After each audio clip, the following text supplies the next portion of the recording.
سامعین و ناظرین، السلام علیکم ورحمۃ اللہ وبرکاتہ۔ امید ہے آپ تمام حضرات خیر و عافیت سے ہوں گے، ویڈیو کو دیکھ کر عمل کرتے ہوں گے اور دوسروں کو اپنے ذریعے نفع پہنچاتے ہوں گے۔ تو بات چل رہی تھی لباس کے بارے میں۔ اللہ کے نبی صلی اللہ علیہ وسلم نے فرمایا کہ بہتر لباس سفید لباس ہے۔ آج کی ویڈیو تھوڑی زیادہ ہو جائے گی، مگر بہت ساری اچھی باتیں اس میں رہیں گی جس سے آپ کی زندگیوں میں نکھار آ سکتا ہے، یقیناً آئے گا اگر اس پر عمل کریں گے اور اپنے ذریعے دوسروں کو نفع پہنچائیں گے۔ حضرت عبداللہ ابن عمر رضی اللہ تعالیٰ عنہما سے روایت کی، رسول اکرم نور مجسم رحمت عالم صلی اللہ تعالیٰ علیہ وسلم نے فرمایا، اللہ تعالیٰ کو یہ بات پسند ہے کہ اس کی نعمتوں کا اثر بندے پر ظاہر ہو، یعنی اللہ پاک نے اگر نعمتیں دی ہیں تو تمہارے جسموں پر دکھنا چاہیے۔ یعنی اللہ پاک نے آپ کو غنی بنایا اور آپ فقیروں کی طرح رہ رہے ہیں، ایسا نہیں ہونا چاہیے، بلکہ اللہ پاک نے غنی بنایا تو غنا دکھنا چاہیے۔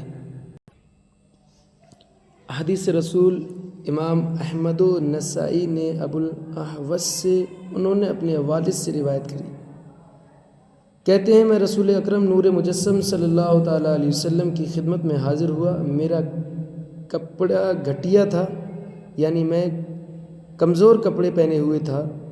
حضور نے فرمایا کیا تمہارے پاس مال نہیں ہے؟ میں نے عرض کیا حبیب یا رسول اللہ، ہاں میرے پاس مال ہے۔ فرمایا کس قسم کا مال ہے؟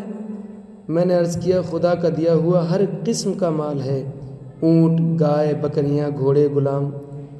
فرمایا جب خدا نے تمہیں مال دیا ہے تو اس کی نعمت و کرامت کا اثر تم پر دکھائی دینا چاہیے۔ صحیح مسلم میں اسماء بنت ابی بکر رضی اللہ تعالیٰ عنہما سے مروی، انہوں نے ایک کسروانی جبہ نکالا جس کا گریباں دیباج کا تھا، دونوں چاکوں میں دیباج کی گوٹ لگی ہوئی تھی، اور یہ کہا کہ یہ رسول پاک صلی اللہ علیہ وسلم کا جبہ ہے جو حضرت عائشہ صدیقہ رضی اللہ عنہا کے پاس تھا۔ جب حضرت عائشہ رضی اللہ عنہا کا انتقال ہو گیا میں نے لے لیا۔ حضور اسے پہنا کرتے تھے اور ہم اسے دھو کر بیماروں کو بغرض شفا پلاتے تھے۔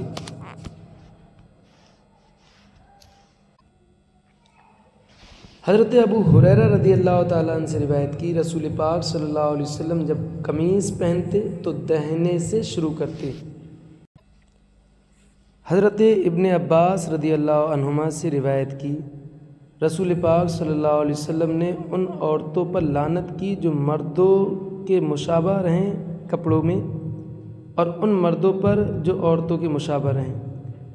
حضرت ابو ہریرہ رضی اللہ تعالیٰ عنہ سے روایت کی کہ رسول پاک صلی اللہ علیہ وسلم نے ان مردوں پر لعنت کی جو عورت کا لباس پہنتا ہے، اور اس عورت پر لعنت کی جو مردانہ لباس پہنتی ہے۔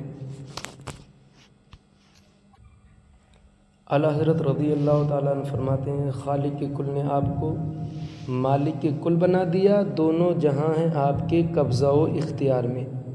صحیح بخاری و مسلم میں حضرت عائشہ رضی اللہ عنہا سے مروی کہ رسول پاک صلی اللہ علیہ وسلم کا بچھونا جس پر آپ آرام فرماتے تھے چمڑے کا تھا اور جس میں کھجور کی چھال بھری ہوئی تھی۔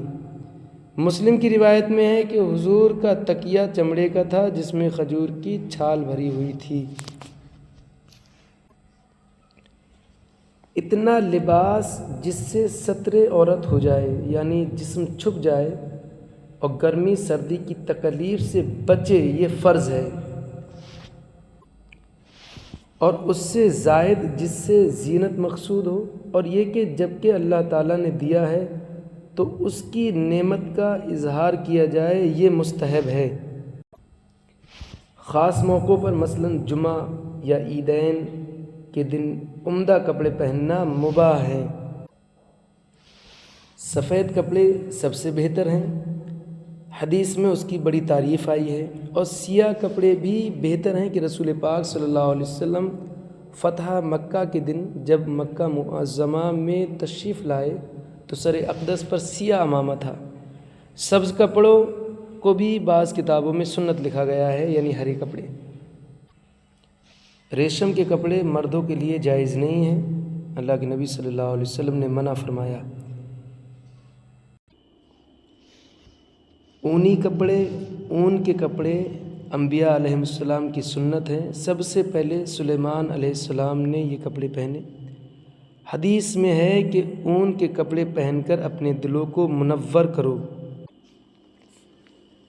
جس کے یہاں میت ہوئی اسے اظہار غم میں سیاہ کپڑے پہننا ناجائز ہے، غم منانے کی خاطر کہ سیاہ کپڑے پہننا۔ سیاہ بلے لگانا بھی ناجائز ہے کہ اولاً تو وہ سوگ کی صورت ہے، دوم یہ کہ نصارہ کا طریقہ ہے۔ ایام محرم یعنی پہلی محرم سے 12ویں تک 3 قسم کے رنگ نہ پہنے جائیں۔ سیاہ کے یہ رافضیوں کا طریقہ ہے کالے کپڑے، سبز کے یہ مبتدعین یعنی تعزیہ داروں کا طریقہ ہے، اور سرخ یہ خارجیوں کا طریقہ ہے کہ وہ معاذ اللہ اظہار مسرت کے لیے سرخ پہنتے تھے۔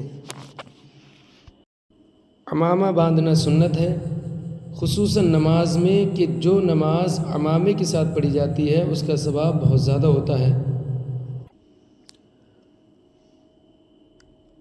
ٹوپی پہننا خود حضور سید عالم صلی اللہ علیہ وسلم سے ثابت ہے، مگر حضور علیہ السلام عمامہ بھی باندھتے تھے، یعنی عمامے کے نیچے ٹوپی بھی ہوتی، اور یہ فرمایا کہ ہم میں اور ان میں صرف ٹوپی کا فرق ہے، یعنی ہمارے عمامے اور غیروں کے عمامے میں۔ بچھونے یا مصلے پر کچھ لکھا ہوا ہوتا ہے، اس کو استعمال کرنا ناجائز ہے۔ یہ عبارت اس کی بناوٹ میں شامل ہو یا اس میں کسی بھی طریقے سے لکھائی گئی ہو، اگرچہ حروف مفردہ لکھے ہوں الگ الگ، حروف مفردہ کا بھی احترام ضروری ہے۔ اگر دسترخوان پر عبارت لکھی ہوئی ہوتی ہے یا لکھی ہوئی ہو تو ایسے دسترخوان کو استعمال میں لانا، اس پر کھانا کھانا نہ چاہیے۔